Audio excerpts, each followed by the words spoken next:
The only difference is, did you turn yourself into a person who's capable of appreciating the afterlife? So your afterlife is directly a consequence of the very things that you did in this world. The things that you built yourself into is what makes you capable of appreciating the afterlife in the next world. This is the Dilemmas on Screen, a Jewish perspective podcast, where we take ambiguous moral situations in fictional popular movies and TV shows and analyze them from a Torah lens. Rabbi Moshe Friedman, Rav Mo, thank you so much for joining us again on this podcast. Always great to be back, Ophir. Yeah, absolutely. Yeah, I'm very excited about this one, The Good Place. It was a really popular show. I know it ended in 2020. I'm not sure if it was exactly during COVID, but it's a popular question. The show really tackles something that I think everybody thinks about, and that is, what comes after? Person dies, what's next? And I think it's pretty appropriate to discuss, well, what's the Jewish perspective on this one? So that's what we're going to deal with. And the show goes through a bunch of different iterations of its understanding of what the good place or heaven or, hell or the bad place or whatever you want to call it. They call it the good place. That's the name of the show. And that's what we're going to tackle. So launching straight into it, version 1. And this is the way the show is effectively set up, is I think the way most of us think about it in terms of heaven is, or I guess the calculation as to whether or not you go into the good place or the bad place is a strict accounting system in terms of what positive actions did you do, what negative actions did you do, I guess what were the ramifications of those actions, and based on the final, line on the Excel spreadsheet, that's going to determine where you go. That's effectively how it's set up. That does get rejected. But the point is, that is the Hava Amina, right? Our first initial thought, that's what we'd expect heaven to be like, or the calculations as to whether or not you go to heaven to hell. Is that, strictly speaking, an accurate representation in Judaism and Torah, or is it a little more subtle like the show implies? Well, first, I just got to give credit where credit's due. The people who made this show really presented it in a very cool way, and all the questions and answers and every subsequent version of The Good Place really does take you through all the possibilities, or at least a bunch of the possibilities of what the afterlife could look like. So let's tackle version 1, knowing that even the show itself rejects version 1 of The Good Place. But I think you're right. I think a lot of people understand the way that the way that the divine calculator determines whether somebody gets into the good place or the bad place is, you take a tally of all of a person's actions, you count up the score, and if they had a really good score, then they get into heaven. And if they didn't, sorry, bad luck, better luck's next time. I happen to think that it's a really important question to address, this particular version, because it's so popular, but if you just scratch the surface of this concept of what the afterlife, of how people get to the afterlife, it just falls under its own weight very quickly. So the main issue that I have with this, number 1, is how do you pit one person's action against another person's action? In one of the opening, it's like the opening scene of the entire series. They show this cool graphic of a person who, they started a charity, or they built homes in Tanzania, and then another person, talked trash about their coworker, and that gave them negative points. And you see all the different tallies. And the biggest issue with that type of system is, how can you objectively pit one person's positive or negative actions against another's? Because we would imagine that whatever this divine system is fair. And fairness would require that we have to take into account, what was this person's background? What was this person's personality? How did they grow up? Did they grow up with lots of opportunities to give and be helpful? Did they have nice parents, which made them also into nice people? In which case, their good actions don't count as much as somebody who grew up in a really difficult situation.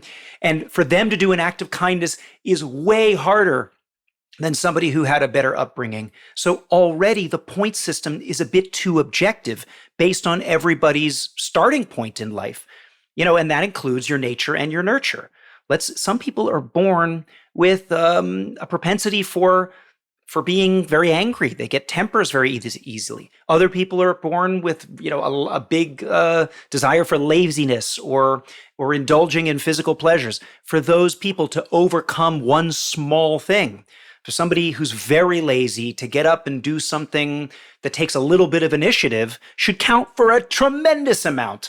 And so the way that the system is posited is almost as if, this is how much good you had to have done on an objective level. But it's like, what if you were raised in Somalia versus somebody who was raised in Beverly Hills? Like, there's no way that your tests are the same. So that is problem number one, and it's a fatal flaw with version 1 of The Good Place.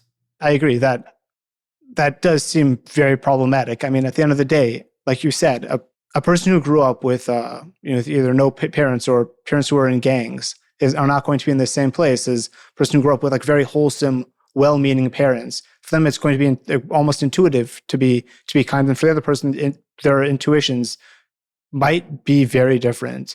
So simply escaping a life of criminality, even if they're not the most upstanding citizen, would be a huge accomplishment. Whereas for the other person, that's the baseline. Yes, and of course you are reformulating the famous argument put forth by Rabbi Dessler of the 20th century, the idea of the nekudas habechira, right? The point of free will, which is that everybody is judged based on which point where they are in the ladder to start with. And you're judged not on where objectively you end up in that moral ladder, but how far you've gone based on where you started. So somebody who had an incredibly difficult upbringing, who had no role models, who had a inborn natural propensity to want to do negative things, if they overcome even a little bit, right? Somebody who's born into gangs decides that they want to steal instead of steal and murder. Well, that's a big accomplishment for that person. And of course, we would have to imagine that whatever the justice system is, the divine cosmic justice system that's determining where you end up, is the same system that determined where you started. So Rabbi Moshe Chaim Luzzatto says this explicitly in Derech Hashem. He says that we can't really understand why different people are given different tests in life. Some people born with a silver spoon in their mouths, other people born with tremendous hardships that they have to overcome.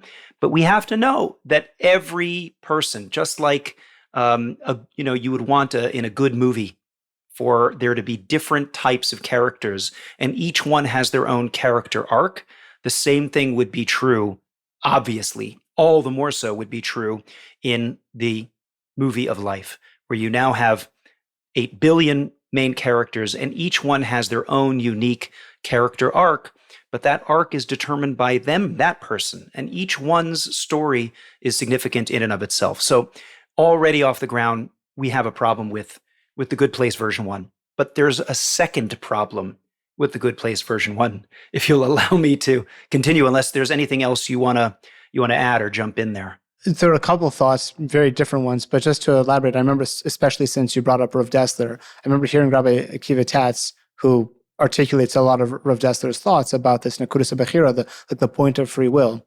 and this is very relatable in terms of it's very hard for us to understand another person's, difficulties. So for example, if I have a really hard time getting out of bed in the morning and you have no problem with that, but you tend to be very late and I'm always very punctual, like, I will be like, why can't you just be on time? And you'll say, why can't you just get out of bed on time? And it's like, as hard as it is for me to get out of bed, that's how hard it is for you to be on time. So in terms of, for me to get out of bed on time that one time, it's a completely different test. So my second question is going to take this conversation in a slightly different route. So I'll let you complete your thoughts because, okay, like you said, there's a serious issue with version 1, but I'll get to my next question later. Hypothetically, whoever's the devil's advocate here for The Good Place version 1 could respond by saying, look, of course we take everybody's upbringing into account. And the point system of version 1 of The Good Place is assuming that you had to exert extra effort in whatever action that you were doing, right? So you could imagine a version of The Good Place version 1 that actually did take people's nature and nurture into account, right? Right. So it's not a fatal flaw. It's just it's something that you have to take into account. But I would say that there's a different flaw, which is the following. We tend to think of the afterlife as whatever that looks like. It's going to be something that has nothing to do with the things you did in your life. Let me put it like this. So, for example, in this imagined good place, at least version 1, what are the good things that happen in the good place? You get as much froyo as you want, and everything is clean, and people are happy, right? Right. Okay. Uh, what exactly did that have to do? Why is everybody's good place the same? If everybody had a different task or different level of effort or different actions or things that they themselves worked on in their life, why is all of that discarded all of a sudden now that we get to the good place? Where I'm asking this question from is the following. I call this type of afterlife skee ball heaven, right? So what happens is you go to an arcade and you play skee ball, and you have to get the ball into the right hole with the right number of points. And if you do well, it spits out a bunch of tickets. And if you collect enough tickets, then you take that to the ticket booth at the arcade, where they give you an unbelievably overpriced stuffed animal or some sort of prize that you spent way more on playing the game than you did on actually getting the prize. But the problem is that the prize has nothing to do with the skill that you developed in the game or games that you were playing to win the tickets, right? Meaning you might get some overstuffed dinosaur, but you were playing skee ball. That one has nothing to do with the other. Now, in the Jewish view of the afterlife, and this really gets to a very sophisticated understanding of what the afterlife is. In the Jewish view of the afterlife, there is a saying which is schar mitzvah mitzvah. The reward for a mitzvah is the mitzvah. And we understand that that's speaking about the reward, the heavenly reward. What does it mean that the reward for a mitzvah is the mitzvah itself? So many people understand this to mean that there isn't we do not divorce the good actions that you did in this world from whatever the reward might be in the next world. You don't show acts of kindness, help old ladies cross the street, give your time and money to people who are less fortunate than you. And then in the afterlife, you get froyo, because the one has nothing to do with the other. Instead, there's a much more holistic understanding of the afterlife, which is that the person you became, the way you built yourself in this world, that's what you get to live with for eternity. You get to feel the warmth and love and all the good that you created in this world. You get to experience that on a very tangible level. They give an analogy, a cute story is given about a very pious man who's visited by an angel who says that because of your piety, you are going to merit to see the afterlife. I'm going to take you to heaven and hell. So he says, first we'll start with hell because we want to end off on a positive note. He takes he snaps his fingers, and he takes this righteous man to hell. And what does hell look like? Massive banquet hall, very long table, people sitting at either side of the table, and on the table are all the most delicious foods you could ever imagine, piled as high as you want, an endless supply of the greatest food in the world. The only problem is that the people sitting at the table have 4-foot-long forks instead of hands. So what are they doing? They are trying to stab the food with these forks, but because their arms are so long, they can't actually get the food into their mouths.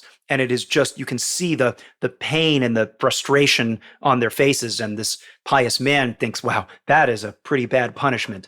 An eternity of this inability to feed yourself. The food is right there on the table and you can't do anything about it. He says, okay, let's see what heaven looks like. So the angel snaps his fingers and all of a sudden they're transported to heaven. And what does heaven look like? Exactly the same situation, exactly the same place. Long banquet hall, people on either end, food piled high, and 4-foot-long forks instead of hands. The only difference is they're feeding each other. Right. They're feeding the person across the table. And the understanding of this concept of the afterlife is The afterlife is the same for both evil people and good people. The only difference is, did you turn yourself into a person who's capable of appreciating the afterlife? The afterlife should be a place of love, giving, unity, all of the things that we want to develop inside of ourselves.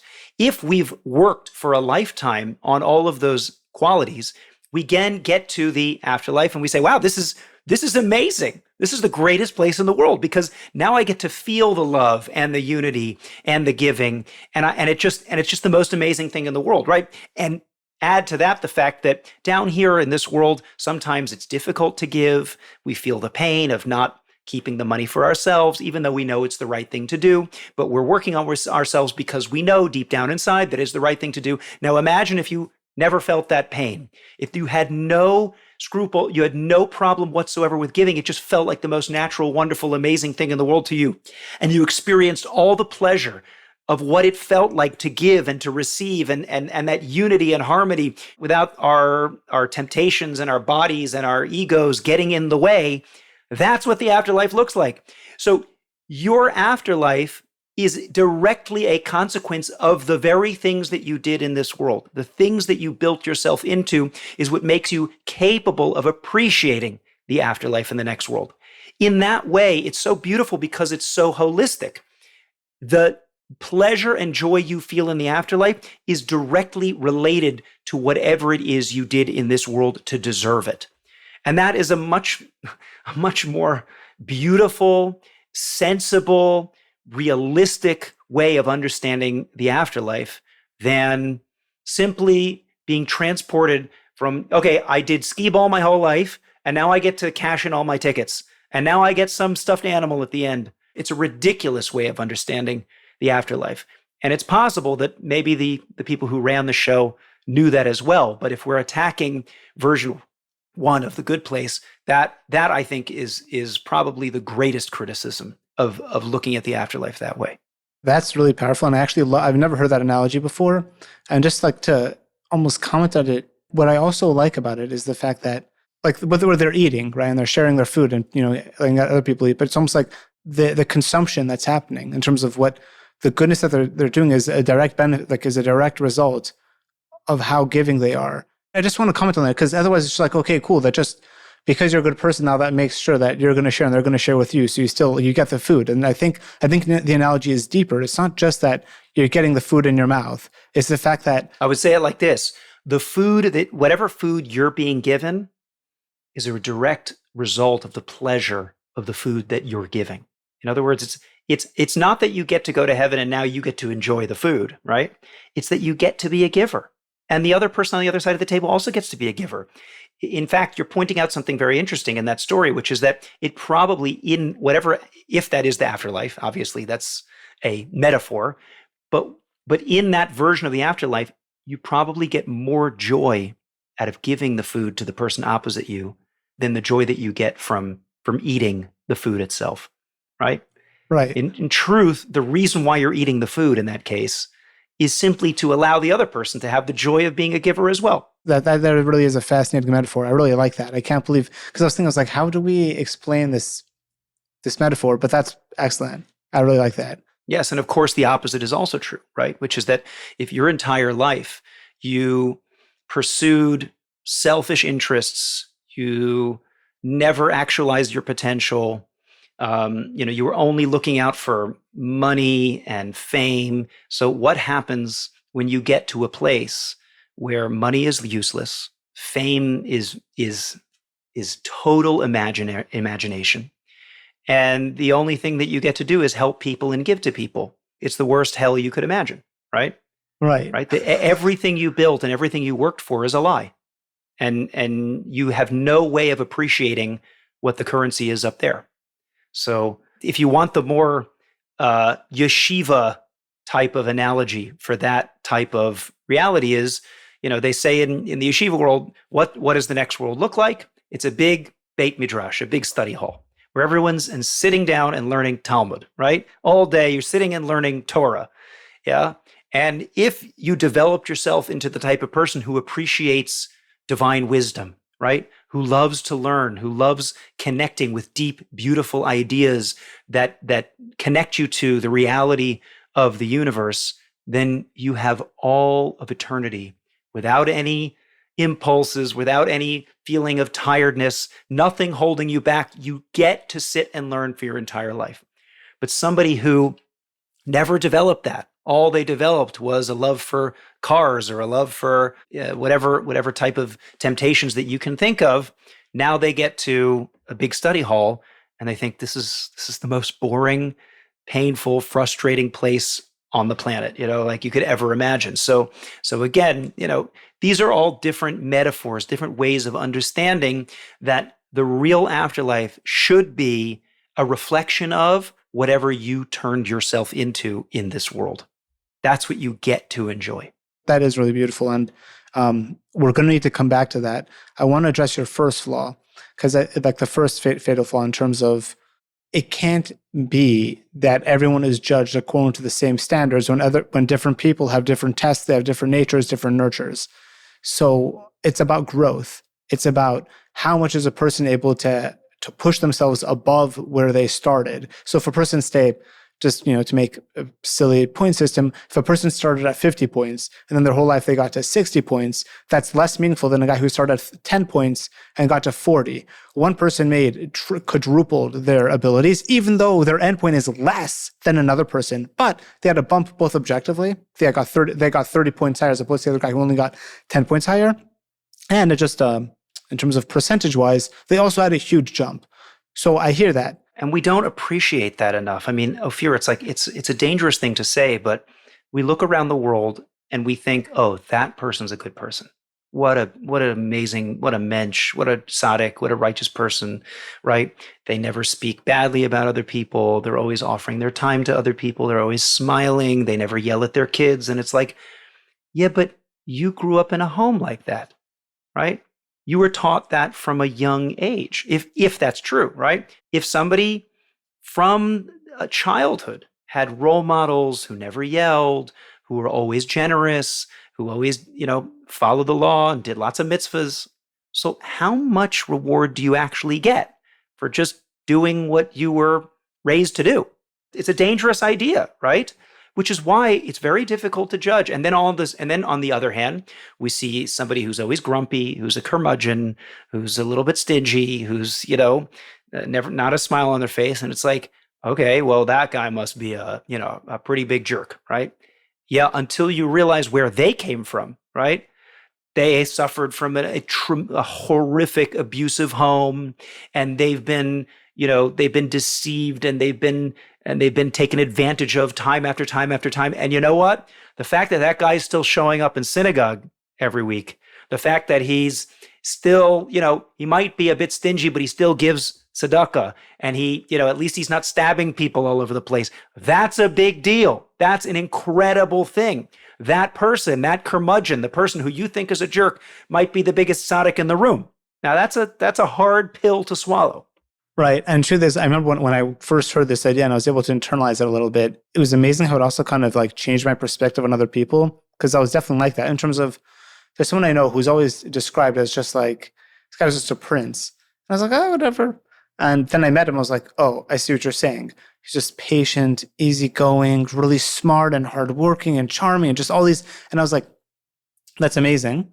But in terms of, from what I've heard, he had always been like that. It was just like his natural character, which still is like an incredible thing. But at the end of the day, it's kind of like, this is not trying to speak negatively about anyone here, but a lot of people talk, I don't know, maybe I'm dating myself here, but like about Sandy Koufax and his huge momentous decision not to play on Yom Kippur, I think during like the World Series.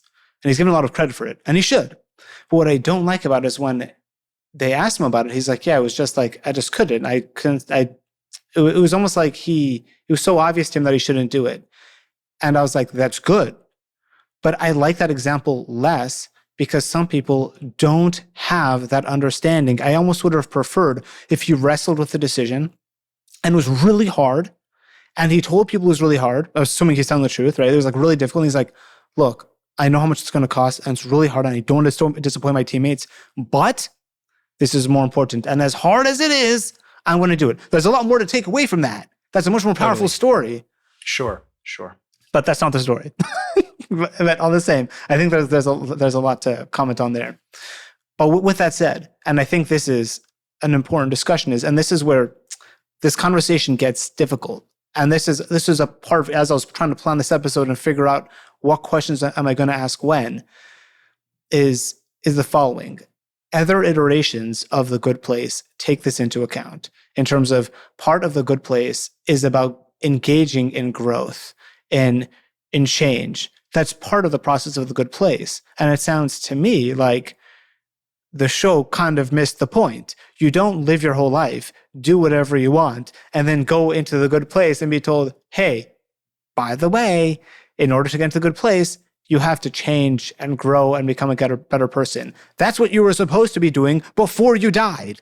Right. Right. That seems so to me just like to be clear, this is the second version now that we're talking about. No, and this is where things get complicated because it's one of the later versions. As I was trying to figure out, plan this out, I'm like, again, this is why the conversation gets difficult because we're going to be hopping between different versions. So I think we have our first version, and then we'll end with the final version.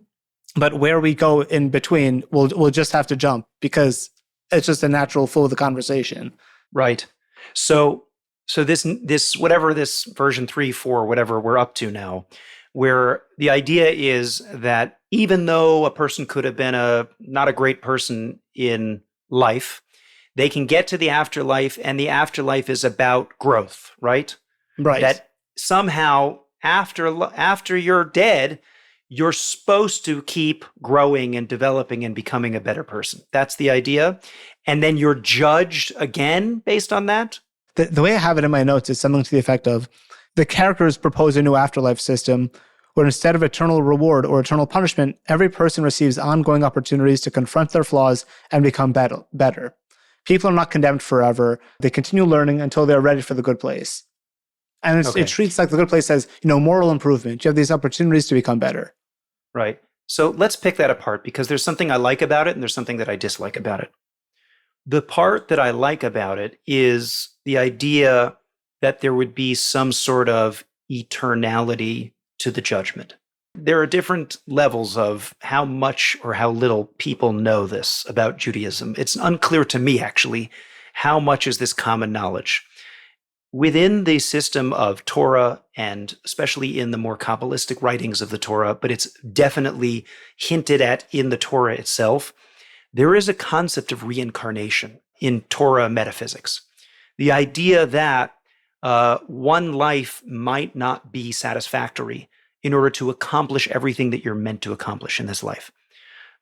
It could be that you did well, but just didn't do well enough. There's some ultimate rectification that you're meant to undergo and you didn't quite get there. Or potentially you didn't do so well in the last life, but you might have another chance to do it because you weren't totally evil. You had some redeeming qualities, right? Remember, in the mathematics of divine justice, of cosmic justice, you can't say, well, you were 85% bad, so we're just going to round down. That would be unfair. That would be completely unjust because what do you do with the remaining 15%? So there is a concept that a person could have done well, but not well enough, or badly, but not so badly that, they're entirely obliterated from reality. And in that case, they should be given a second chance. Now, the difference is, according to the Torah system, you are reborn. You go back into the world because there is, again, going back to Rabbi Moshe Chaim Luzzatto, who just says things with such clarity. He says there's two different realities. There's the reality of effort and there's the reality of reward. And the two are not the same. So this lifetime, or maybe multiple lifetimes, this world is the place of effort. It is the place of effort. The only place of striving and growth is in this world. Once a person is done, whatever that looks like, there is no more striving. There might be growth, but that's only whatever you left and planted in the world while you were alive. It could be that that's still paying off because you could have inspired other people to do great things. You could have taught other people. You could be, your children are carrying on your legacy. And anytime anybody does something that's directly or indirectly as a result of some of your actions. So you will achieve higher and higher levels of, spiritual strata, whatever that looks like in the afterlife. So there will be some sort of advancement, but that's not a result of your continued effort. There is no more effort in the afterlife.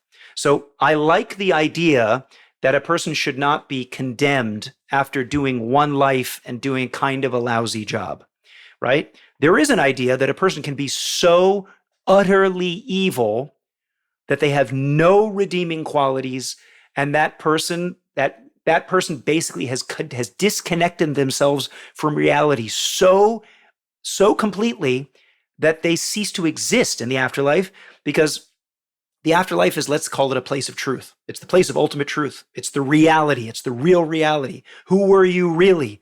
Without hiding, behind fame or money or any of that stuff. Who were you really? In that case, if you were really nothing, if you really, really were nothing, then you just have no existence there. You have no existence. So in that case, yes, I understand there's something that's final and something that's eternal. But eventually, we have to get to a point where in this world, you might have had one life, you might have had multiple lives, but at the end, you're done. You're done. There is no more trying anymore. There has to be a system where a person is given a fair chance, and they could be given multiple fair chances, but at the end of the day, something gets locked in, and wherever you are, that's where you are. So I like the idea that people should be given more than one chance to build themselves. I don't like the idea that the afterlife is somehow a continued place of striving, because then what's the difference between this world and the next world? Right. This is why I suspect, as you become more familiar with Jewish thinking, like it was obvious, because when I saw that, I was like, that doesn't make sense. They literally just created this world in the next world. It's just the same world, but now you have the benefit of the clarity. You've just been told you have to grow and improve. And you're like, okay, fine. Now that I know that, I will. That's this world. That's what you're supposed to be doing. Yeah, it's just moving the goalpost. Exactly. That's to your point exactly, which is, if now you know, because you're in the afterlife, that the whole point of life was to get to the afterlife, right? What's the test?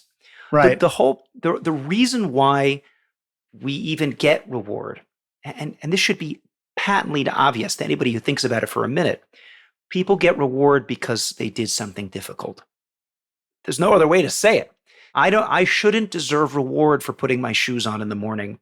I shouldn't deserve I shouldn't deserve that much reward for not abandoning my kids in a gutter somewhere. It's like, that's something that should be obvious to most people, right? Most people, right? The difficulty is the fact that, number one, I don't experience all the reward right now.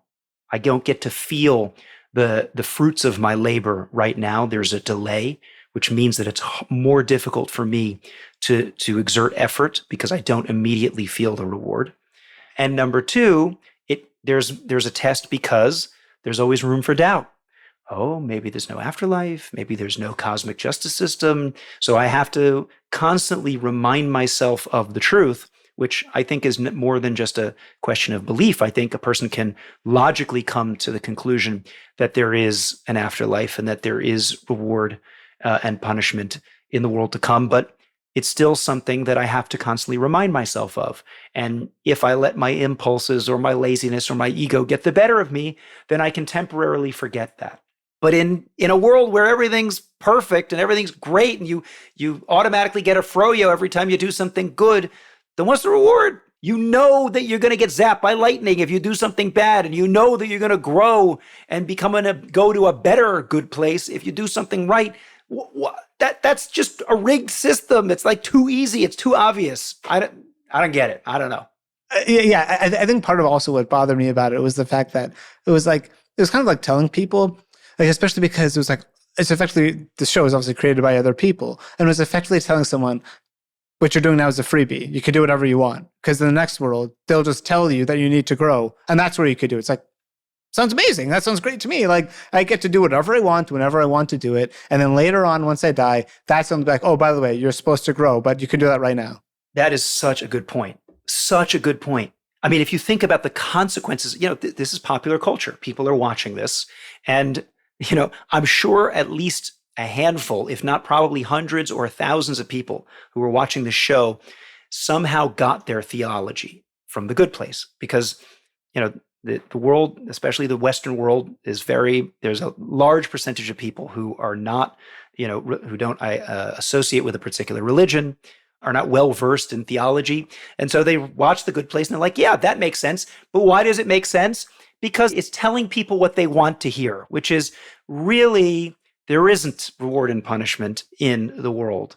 And so even if you were a terrible person, don't worry, you're going to go to the same good place as everybody else because you'll just be able to grow over there.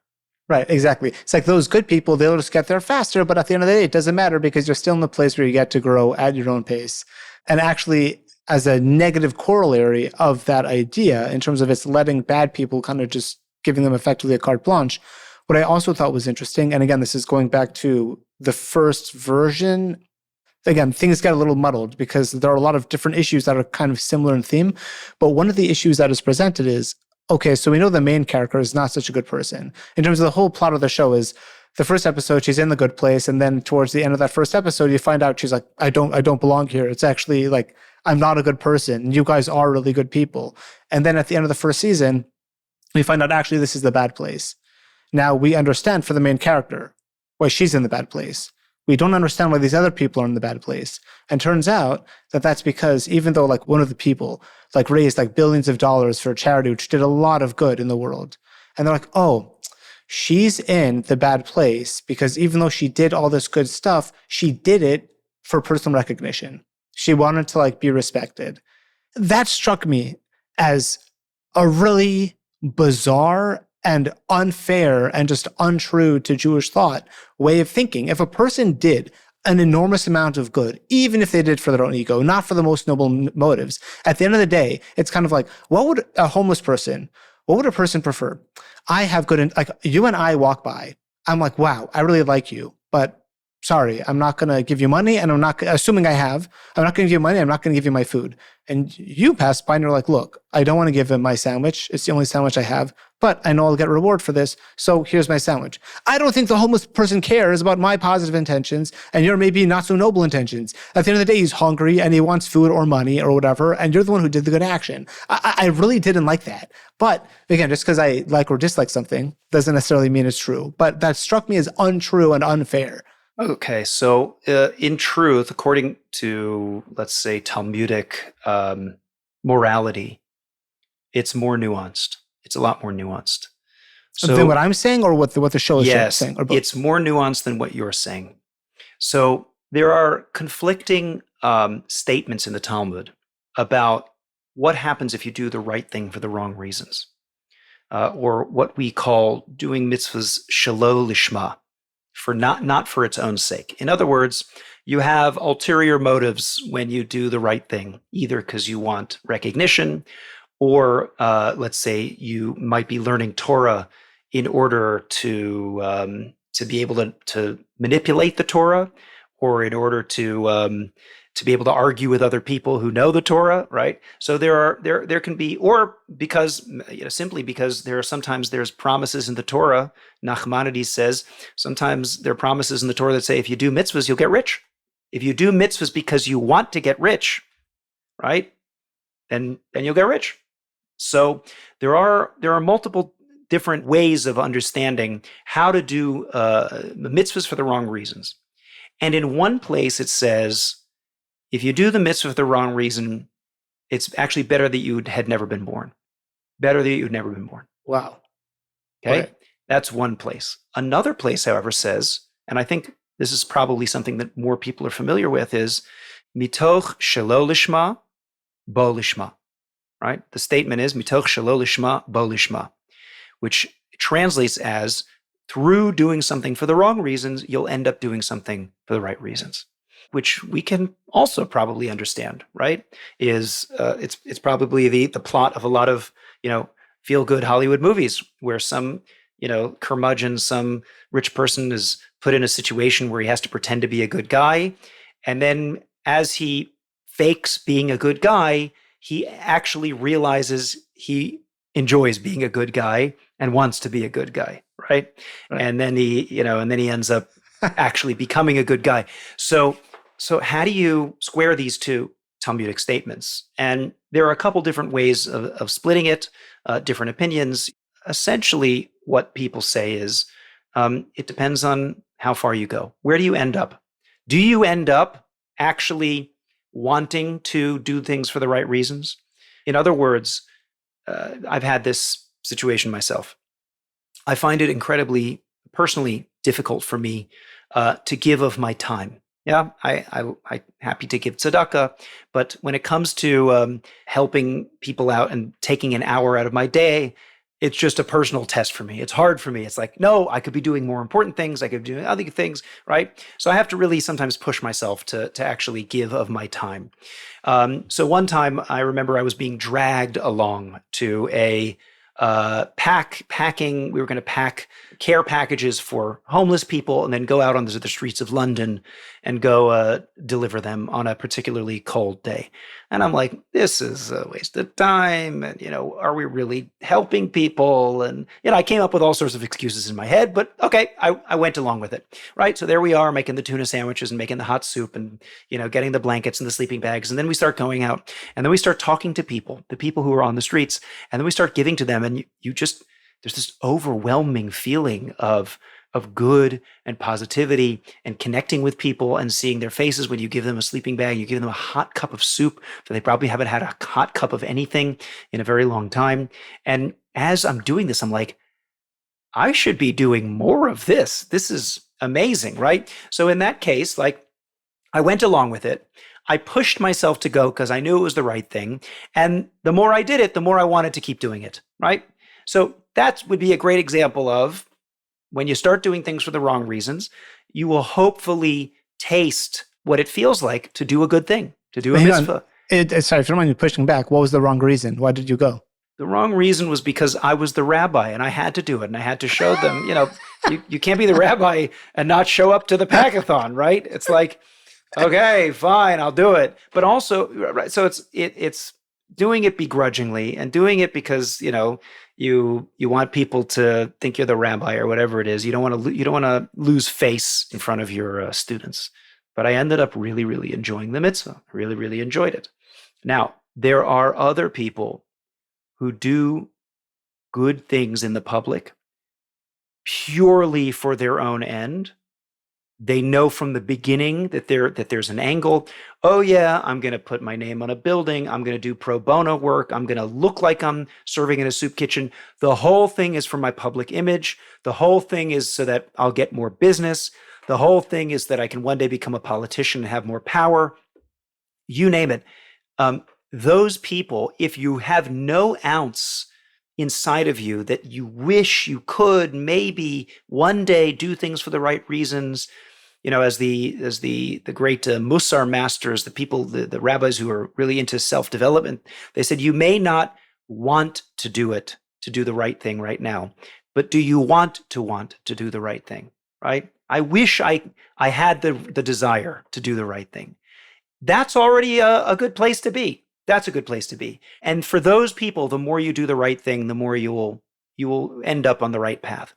But if a person does a positive deed, a mitzvah, solely for the sake of personal gain and advancement or for manipulation or for some nefarious means, that's worse than just being a bad person.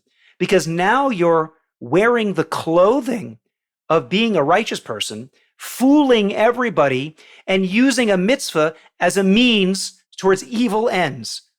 Can you see how that's even worse?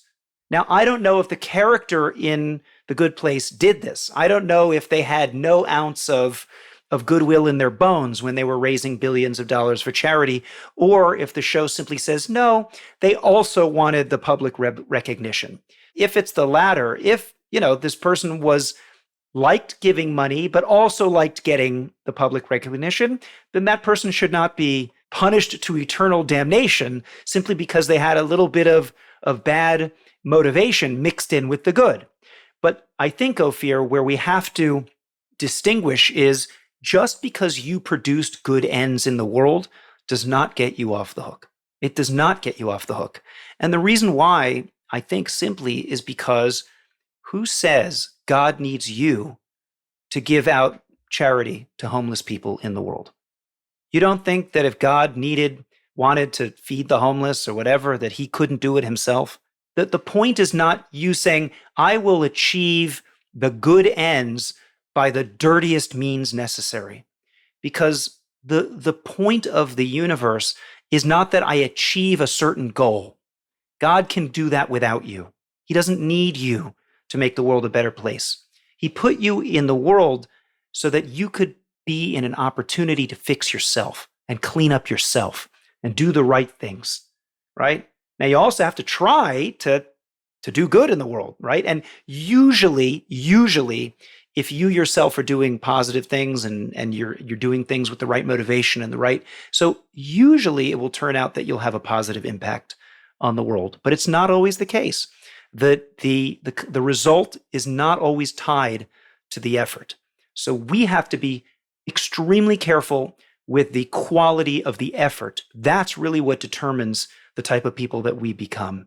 And at the end of the day, God's going to determine the outcome, not us.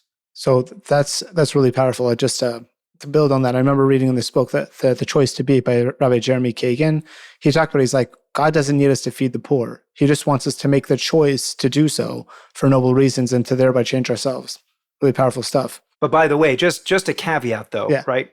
We shouldn't go into that act thinking, I don't care about the poor. I care about, turning myself into a giver, right? That's really what I'm here for. No.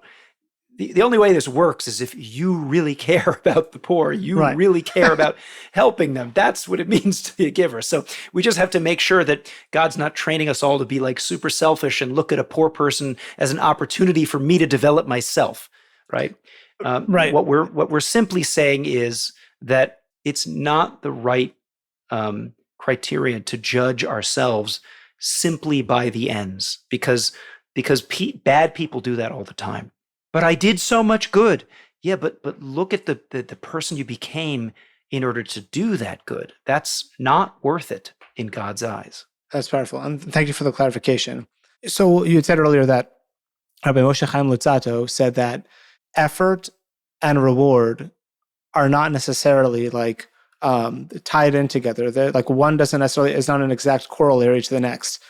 But that seemed to contradict your earlier statement. Rather, they're in two different places. Effort and reward exist in two different realms, right? This world is the world for effort. The next world is the world for reward. Okay, perfect. So that clarifies the point. And then I guess just to continue elaborating on that, then is one of the issues that is brought up in the show, the Good Place. It was interesting. The way they articulated it is, no one has entered the good place for centuries because moral accounting is too complicated, and even the best, most well-intended actions have some negative, unintended consequences no matter what. And therefore, it's not that like people are unusually wicked or, especially good. It's just that because ultimately down the line, there's some negativity, no one has the right or no one has earned it to like effectively go into the good place. And that so basically if you're living in New York City, so because your clothes are made in sweatshops and the food that you eat from Whole Foods has been produced by slave labor and there's all these unintended consequences of living in New York City and you're polluting the world so much through your air conditioners or whatever it is. So as a result of that, even if you were the greatest person in the world, you still can't ever live a life that's free of negative consequences. That's the idea? That's the idea. And I think you can predict exactly what my question is going to be. I'll ask it anyway. That seems absurd. There are certain things that a person doesn't have control over. And if a person that makes good choices and is a good person, what does that mean? The point is a person goes against the nature, chooses, does not act in a selfish manner, does proactively choose to do good things. The fact that he would be penalized for things that may be out of control, or even if you do a good action and maybe it has, a slightly negative. We don't mean, by the way, if a person's so excited to help an old lady down the street that they elbow everyone out of the way, then obviously that's negative. But if a person is doing a purely good action, and there happened to be, again, like a person is an ambulance driver, and someone has a heart attack and they drive them to the hospital, then you're penalized because you polluted the earth. That seems absurd. You saved this person's life. That was the way to do it. You had to drive them to the hospital or they would die. That's just one example, but that's the question. I think it's ridiculous and I assume Judaism would agree, but please I'd love to hear what the Torah perspective is on that. So there's a couple ways to approach this. The idea of saying that a person can't get into the good place because the world as it is now is too complicated, right? That makes a lot of suggestions. First of all, I think possibly they did that because it's funny, right? After all, it is a comedy show. It's a funny thing to say, right? Now that the world's too complicated, like everyone's got blood on their hands. It's also a social commentary about where society has come, and they're probably doing it for that as well, which is that we as humankind bear some sort of responsibility because we've now created a world where nobody can do perfect good, right? Now, even if that's true, and I'm willing to give them that point, that there is some grain of truth to that idea that our lives are now so complicated and that we depend so much on so many supply chains that we are probably inadvertently doing some damage somewhere down the road purely based on the food we buy, the clothes we wear, the cars we drive, right? That's not so crazy to imagine. However, what is crazy to imagine is that, first of all, that I would get penalized simply based on the era in which I was born. That means that it's a luck of the draw, that I wasn't born 1,000 years ago when everything was simpler and then people could have gone into the good place. But now that I'm born in 21st century America, so now I get punished for that. That's a ridiculous thing. That's number one.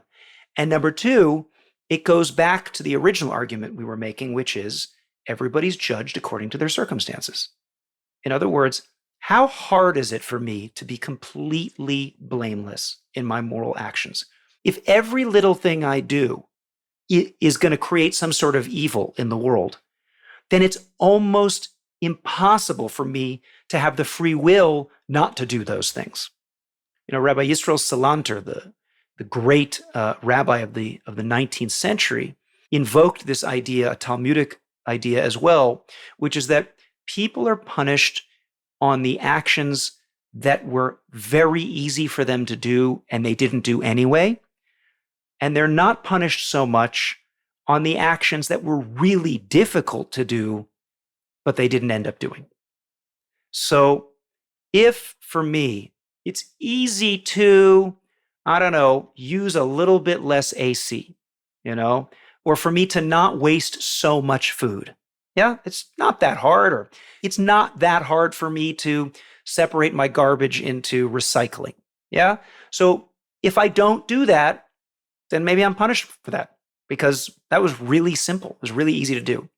But for me to change my entire lifestyle and say, I'm going off the grid, I'm not going to use any energy, I'm only going to sew my own clothing so that I don't use any sweatshop labor, that's totally unrealistic. So again, even in jest, the good place is presupposing that like the divine system of justice is this bumbling bureaucracy that can't figure out how to judge people correctly because now life is too complicated. Do you think God isn't complicated enough? His brain isn't big enough for him to figure out, how do we judge people in a fair way such that, we're not condemning everybody who was born into the 21st century? I mean, it's quite a ridiculous thing to imagine. So on many accounts, I big issues with that system of metaphysics that the good place is trying to suggest.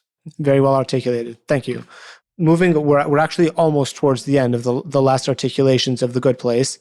So once the characters finally arrive in the actual good place, they find that, they have unlimited, pleasure, unlimited knowledge, unlimited opportunities to do good. And ultimately, it's not finite. They are just there, growing, doing better, etc. And because this unlimited nature, unlimited pleasure, unlimited time, unlimited everything, the critique is it almost seems like it becomes meaningless in terms of they want it to be finite. They're kind of going nowhere. The way they articulate the problem is that it lacks purpose. Like, what's the point of us growing if it's just about constantly growing? Like, there has, kind of like what you said, like there has to be some point at which we say, enough, no more reincarnations, no more lives.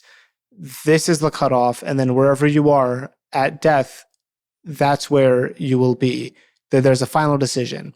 Is there something new that we can add on here? I feel like there's like, this is perhaps a conglomeration of a lot of what we've spoken about, but do you have any thoughts about that in particular? Yeah, absolutely. So this is a critique of the eternity of the afterlife, right? That eventually if you do anything long enough, it becomes totally meaningless and maybe even painful. Yeah. So if I recall, I remember one clip of, somebody who's they're eating milkshakes all the time, or they're just at a dance party all the time. That quickly becomes a nightmare. And I agree with that, right? If you do most things long enough, they become hell.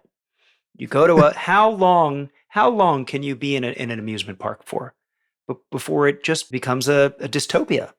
How long can you drive a Lamborghini for before you've done everything, right? That there is to explore in a Lamborghini. I mean, eventually things get old, things get boring. Eternity is a really long time. So how do we understand the eternity of the afterlife?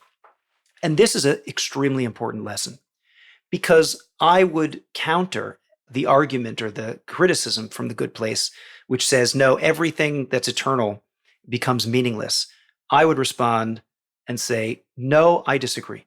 I think that we can come up with some examples where you could imagine that doing something forever would become increasingly more and more meaningful. I would suggest that there are three places, three approaches, three domains where this is true. And each domain is a different type of relationship. There's the relationship with other people, where if you really love somebody, you could continue to learn about them, grow with them. The more time you spend with them, the more fascinating they become, the more they bring out something new inside of you, because each of you is made in the image of God. There's something endlessly deep and beautiful about each of you. And if you really took the time to understand another person, you would discover that they are bottomless treasure trove of how much you could learn about them and find out about them and be inspired by them. And indeed, if you read other kind of popular accounts of heaven, for example, if you've ever read Mitch Albom's The Five People You Meet in Heaven, so, it ends with him kind of dancing into eternity with his wife, right? And I think that a lot of people can relate to that there are people that are in your lives, I hope, whether it's a spouse, whether it's your closest friends, whether it's your family members, who the love is so great that it only grows. Now, obviously, I get it. Sometimes you spend too much time with your spouse or with your best friend or with your, brother or sister, and you get on each other's nerves. But imagine that, remember, there's no ego, there's no impulses, there's no selfishness in the afterlife. So imagine if you took away all of those, the short temper, and the fact that, that you have this, bête noire, this little, this thing that bothers you about the other person. Imagine you didn't have that. So now every minute you spend with them is a more beautiful, more amazing, deeper, more exciting, better conversation, all of those things. So you can very easily imagine situations where eternity can get better over time. The other two domains would be investing in yourself, right? And that's learning wisdom, learning Torah, learning beautiful things. The more you develop yourself, the more you work on yourself. Remember, we said one iteration of understanding the world to come is whatever amount of wisdom you strove for and learned and tried to learn in your lifetime, you will get the opportunity to keep doing that, right? And you'll just bask in the glory of anytime, if you really have a taste for learning beautiful ideas, learning Torah, that it's just, you spend more time on an idea, more time on a story in the Torah or a section of the Talmud, and it gets better and better and better each time you learn it. So imagine you can just keep doing that endlessly, infinitely, with wisdom that is infinitely deep. So then, again, that's an eternity that just keeps getting better. And of course, the last domain where this is true is our connection with God, which of course is the foundation of all of this. That really, as Rabbi Moshe Chaim Luzzatto speaks about in Derech Hashem and at the beginning of Mesilas Yesharim, the path of the just, which is the greatest joy that a person can ever feel is the joy of connection with the divine. And that, again, if you've ever spent any time deeply in prayer or meditating or really connecting to something that's transcendent, were it not for the fact that you have a body that gets tired and that gets hungry and that has difficulty paying attention, if you didn't have any of those things, that would be endlessly joyful and would get better progressively with each moment that you spent doing it.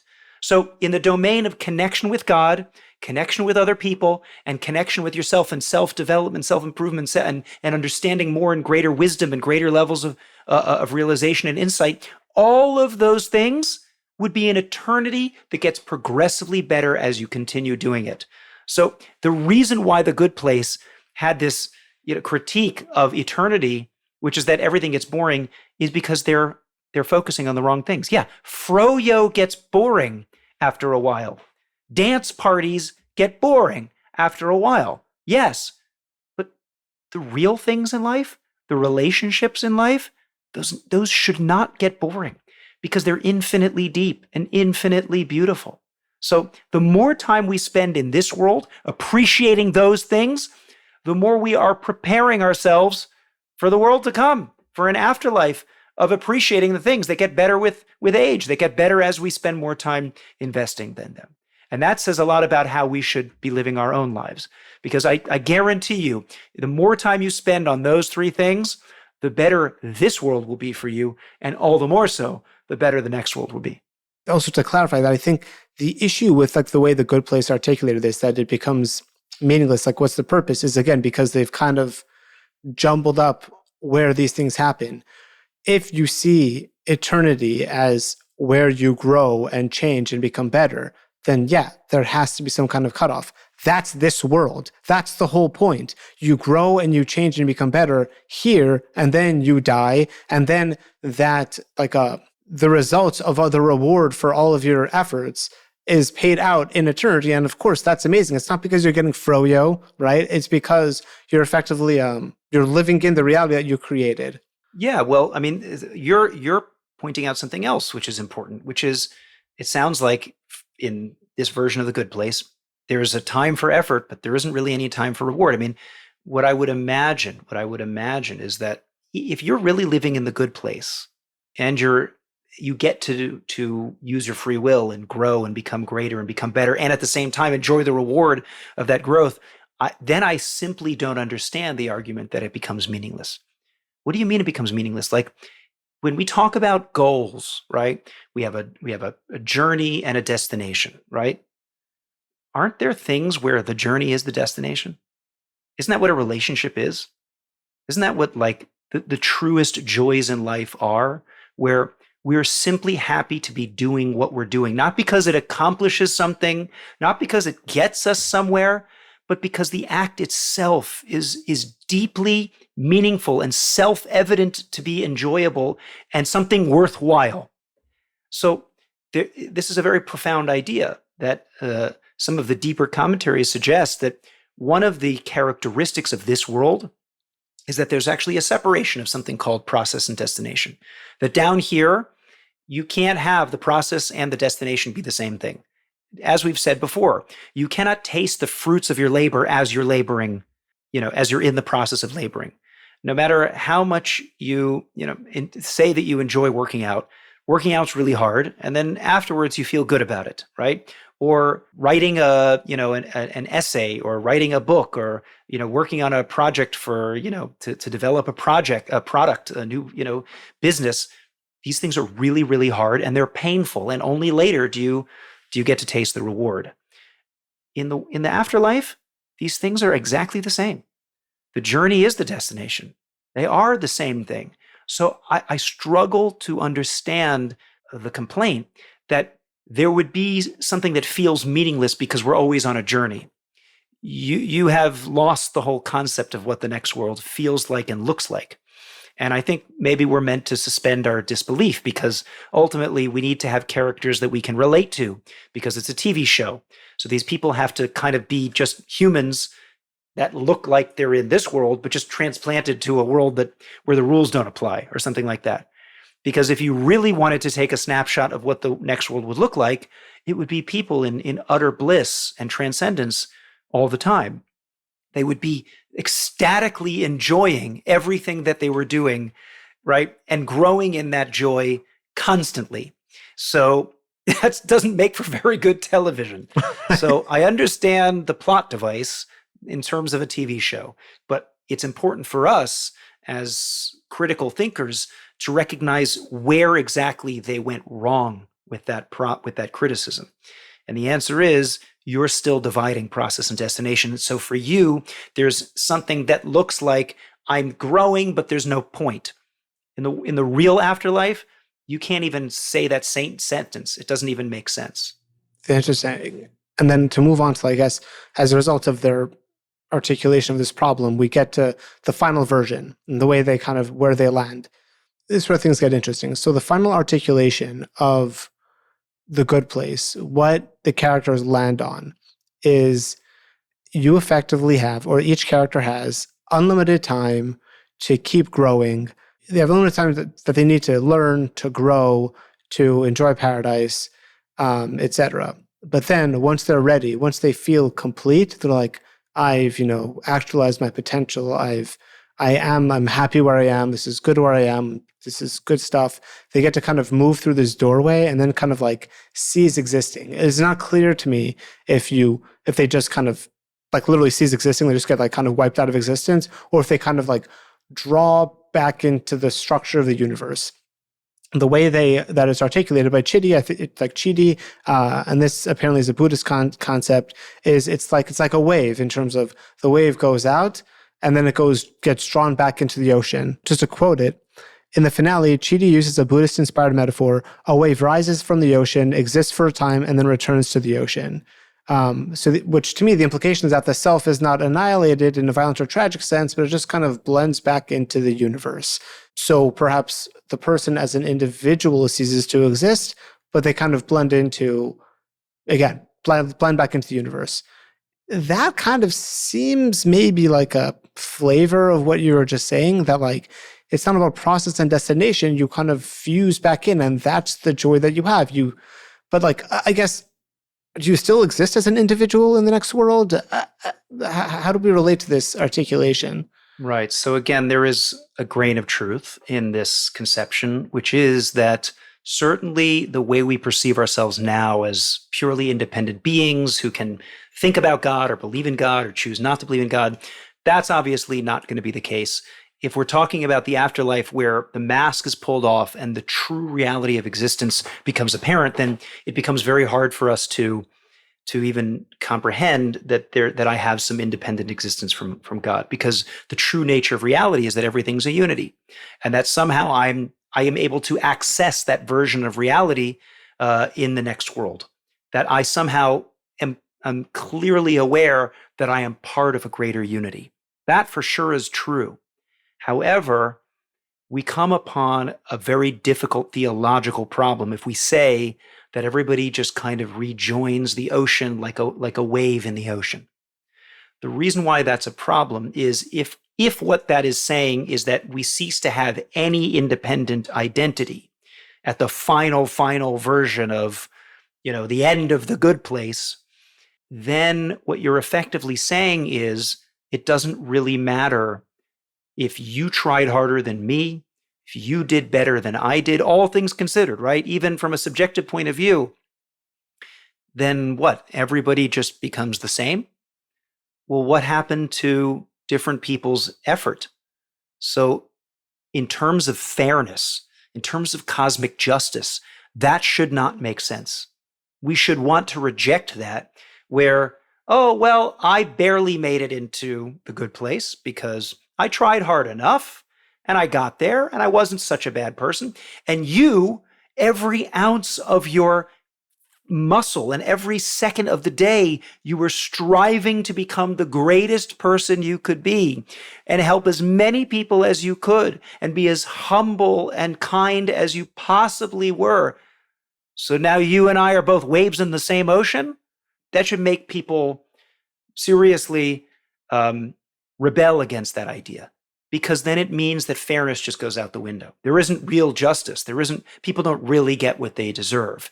And then again, it becomes a question of, why should I try?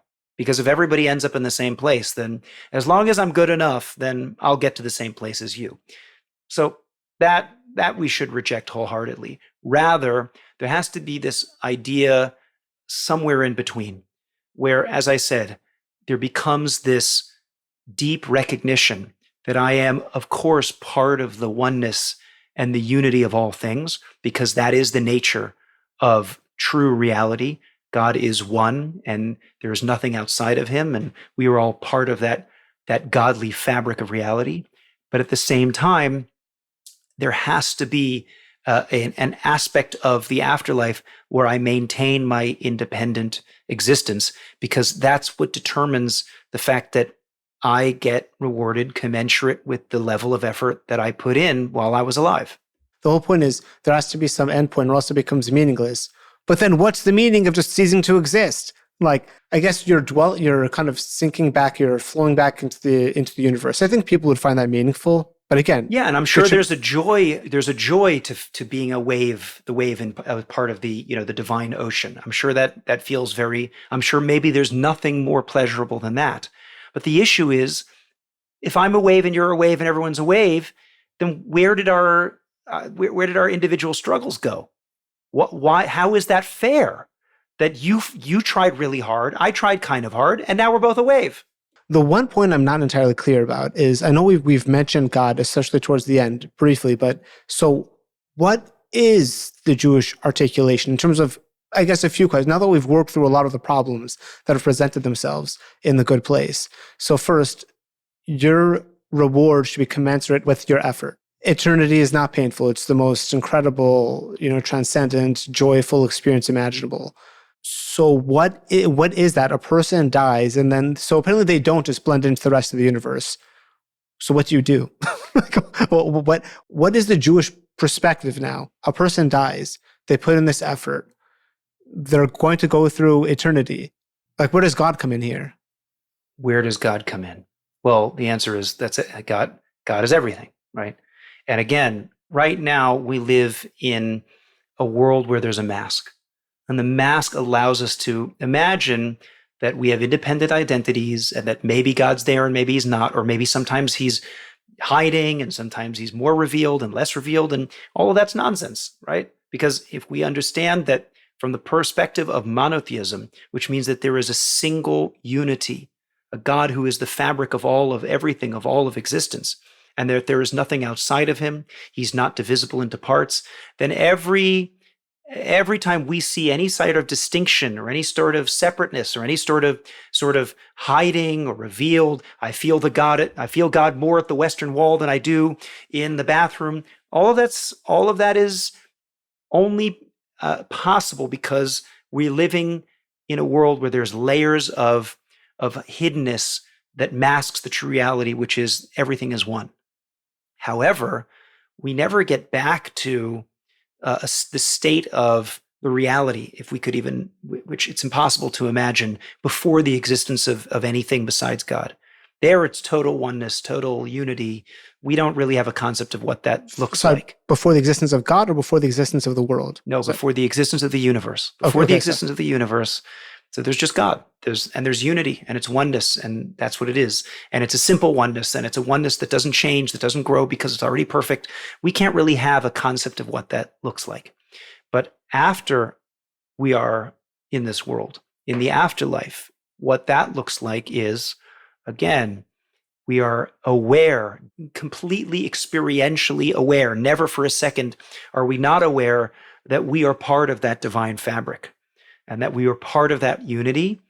And to the extent that we can relate to and connect to that unity, that's the level of pleasure that we have and experience in the world to come, right? Humans love unity. Our greatest levels of pleasure come from unity. We get it when we get married and when we have great relationships with people and we recognize the commonality and the unity of two people.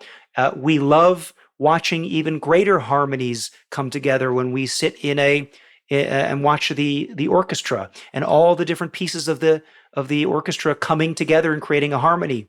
We like it when we solve a Sudoku puzzle and we see all the different pieces filled in and we see, oh, the unity, right? We love it when we watch a murder mystery and we see, oh, all the clues come together and there's unity. Almost everything that we do that we enjoy involves seeing separate pieces now become explained as part of a greater whole. And that's the greatest metaphor that we can have for what the joy of the next world feels like. It's the unending discovery of greater and higher levels of unity, how we fit into the great scheme of life and the divine, and how we were somehow uniquely part of that story, and that our story mattered and meant something to God, who is with us living that story as part of the unfolding of history.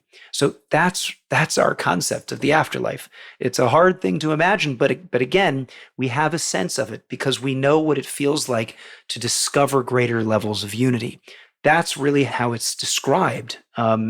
That's really what the afterlife is.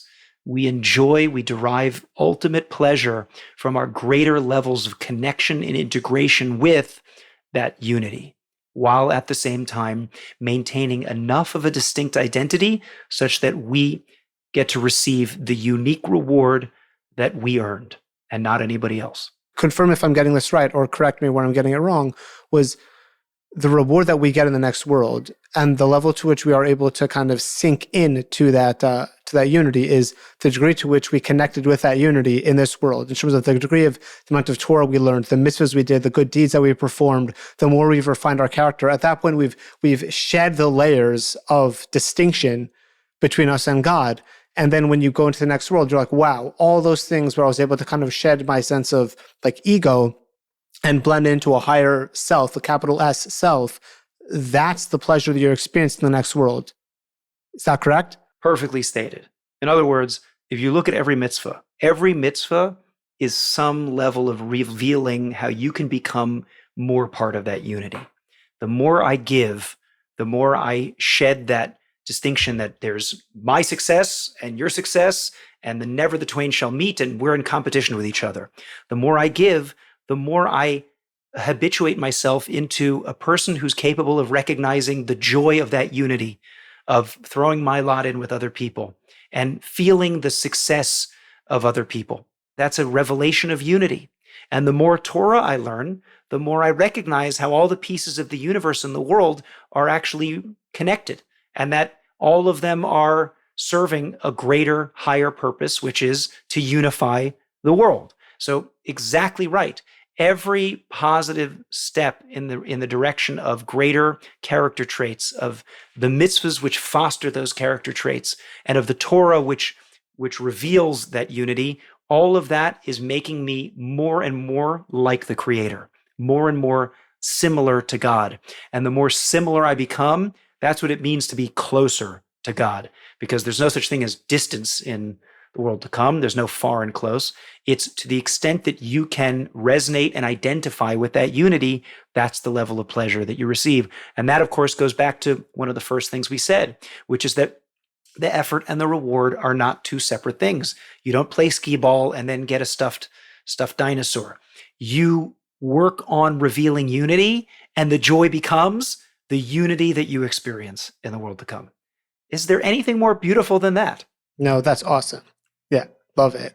I will tell you, Rabbi, this was a really difficult episode to plan, but I think we did a really good job, and you did an excellent job articulating these ideas. So thank you so much. Yeah, well, you did a lot of research here, so it was we're not talking about a 2-hour movie. We're talking about, what was it, 4 seasons, 5 seasons? It's like a very long series, and you have to really, and it's a very complicated and convoluted television show. So to them, I give them credit. Like, they really did try to grapple with these ideas.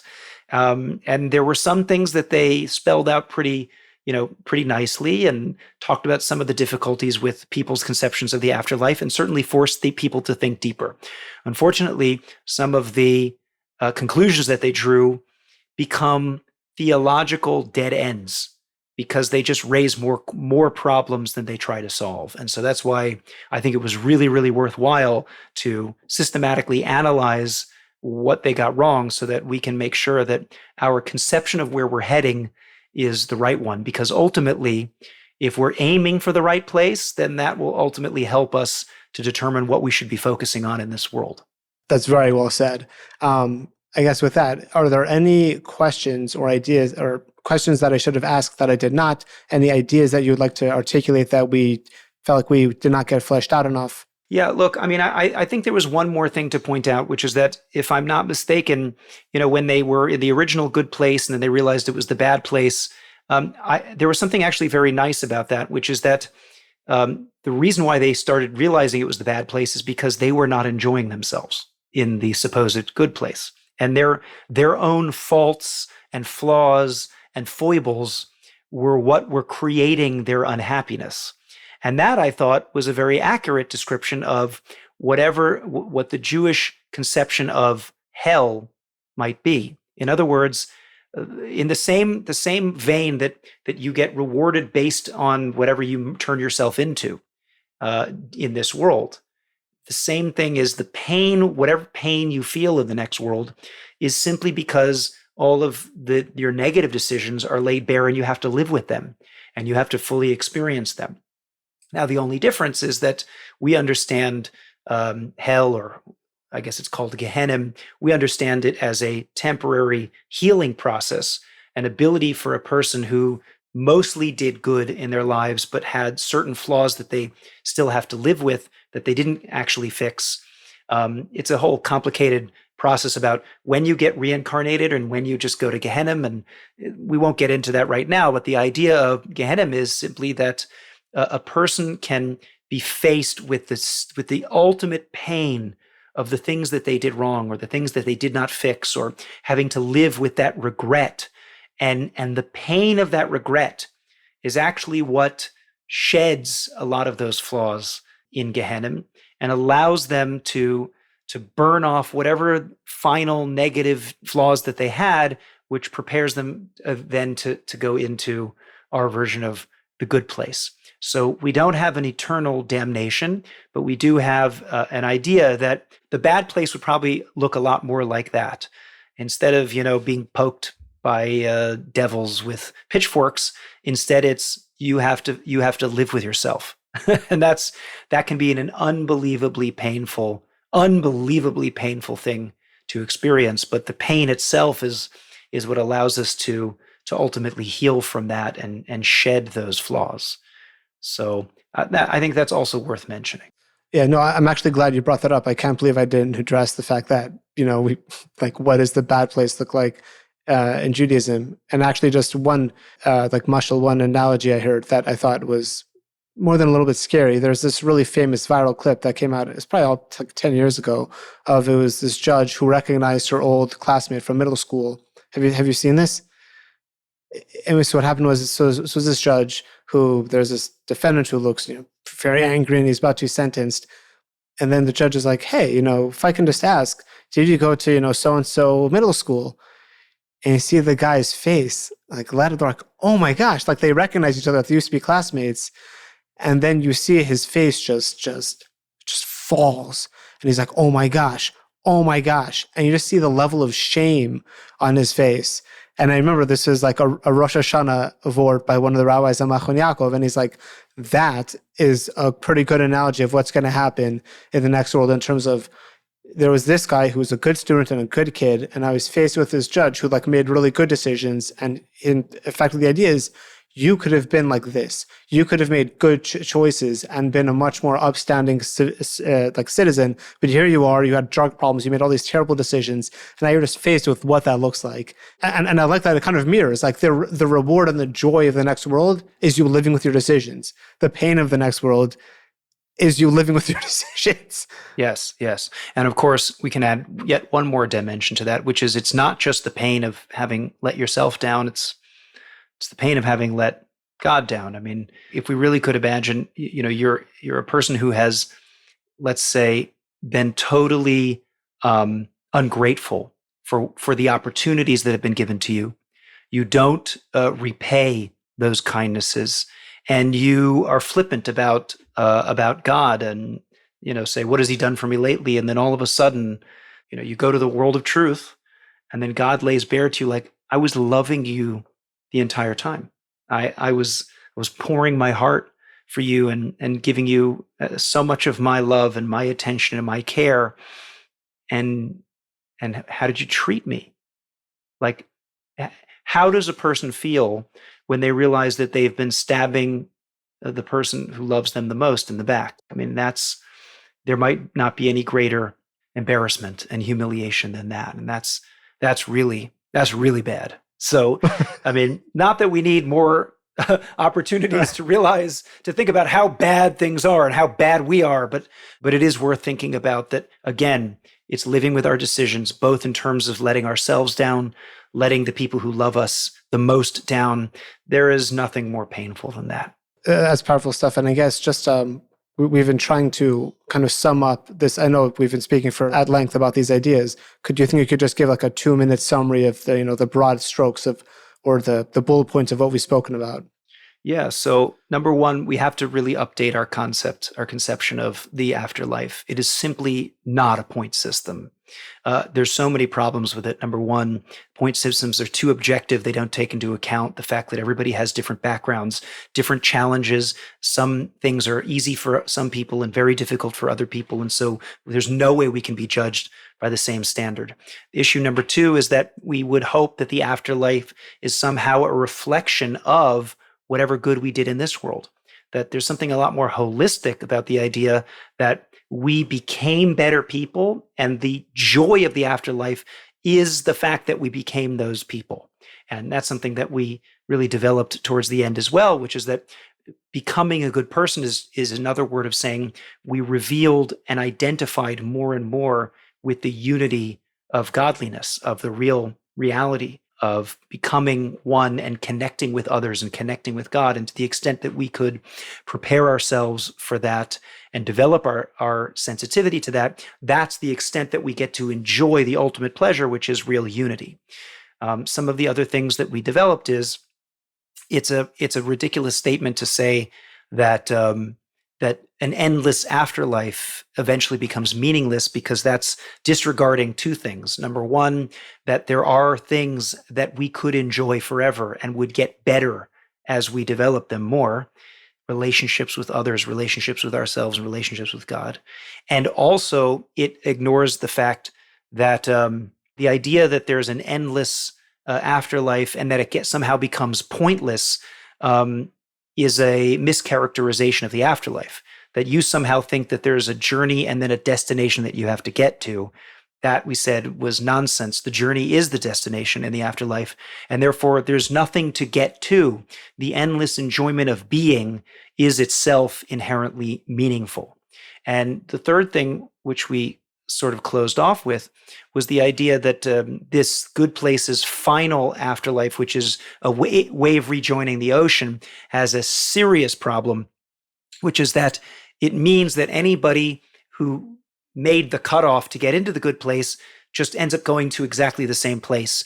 And that totally flattens the curve. It means that somebody who worked incredibly hard to become the best version of themselves and somebody who worked reasonably hard to become a good version of themselves, they both end up in the same afterlife. And that's something that our logic and our reason should reject wholeheartedly. So I think those were some of the biggest theological points that we made throughout this conversation. I think this was great. This was a really complicated discussion, so being able to hammer that in is pretty impressive. Rabbi, again, thank you so much for the time. Thank you for preparing for this and, of course, recording this episode. So much fun. Oh, amazing. It is fun. And for those of you, absolutely. Thank you, Rabbi. And for anyone who enjoyed it, please subscribe to the podcast. I know, Rabbi, you've got the Mensch Sense, which I personally check out myself. It's Rabbi Friedman's YouTube channel. It's fantastic. Check it out. Thanks again, Rabbi. Take care. Bye, Ophir. Thank you for tuning in to the Dilemmas on Screen, a Jewish Perspective podcast. If you enjoyed this episode, please subscribe. If you have any suggestions for a moral dilemma you'd like analyzed, feel free to send it over. Thanks again, and see you next time.